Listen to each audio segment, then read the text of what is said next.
Okay, so I'm going to try and get through this as quickly as possible so I don't go droning on for 10 minutes. So why too many Fiestas? Was because I've had too many Fiestas for any normal person. This is number 6. I had 5 back in the UK and this is my first one with the steering wheel on the wrong side. And I've had to write it down on a piece of paper because I can't remember it all. First one was an 83 Mark 1 Popular Plus, had a 38mm Weber single barrel carb on it, far too much fuel for a 1100cc engine, and it drunk like an Irishman, but it was my first car, I loved it. And I'm going to splice in some pictures of the car so you can see them. This one, I rear-ended a Peugeot 106. 6 weeks later I had it all, reasonably fixed. And then someone else did a job on it a few months later on. So I got another one. Second one was another Mark 1, another 83. This was a finesse. I'm going to put like XR2 headlights on it, XR2 bumper on it.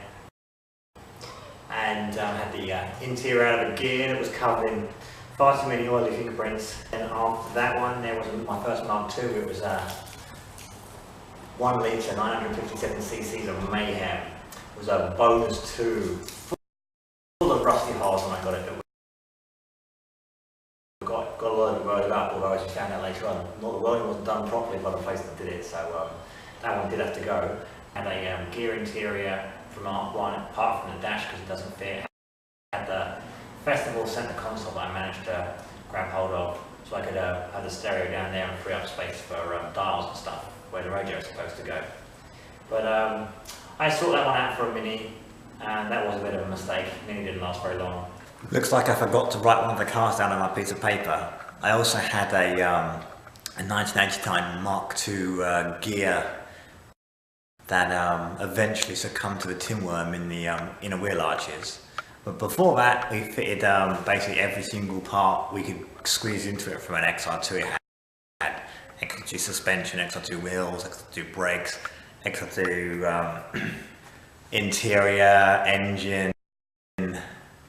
Just even the wiring loom out the XR2 basically had every single part apart from the shell, which unfortunately was a bit to go. But that pen was great because it drove like an XR, but it still looked like a 1.1.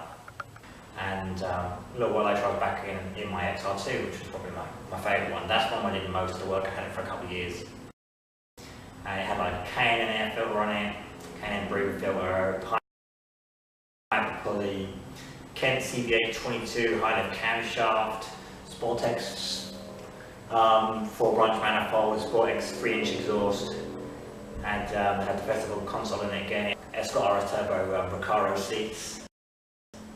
It had G-Max lowering kit, 40mm springs and shocks. It was fun, and I had all the welding done underneath, all the sills done, reworked all the pipe work from the sunroof. All it needed was a new front end. It would have been golden, but that one went. I got another Mini, had that for a few years, and I didn't have another Fiesta for 12 years. But now I've got this one, which is a 2014 Fiesta SE, and at some stage I'm going to trade it in for an ST. Actually, we're probably not. We're going to keep this one and get the ST as well. And so that will be number 7. So that's far too many Fiestas. This one right now has got the K&N air filter on it. We're doing a video on that. And I'm going to see what other things I can think of to put onto this one that will swap over to the ST when I get it. But that's basically where we are with it. So that's yeah, lots of Fiestas, and I don't know. It feels nice to be back inside of one after a while. So yeah, I'm enjoying this one. Handles nicely, and I had a Focus before it, and yeah, I definitely prefer the chassis on the Fiesta to the Focus. So when I get an ST, it'll be Fiesta ST rather than a Focus ST. So I'll try and get some more coming up, but here we are now, and yeah, Fiestas are good.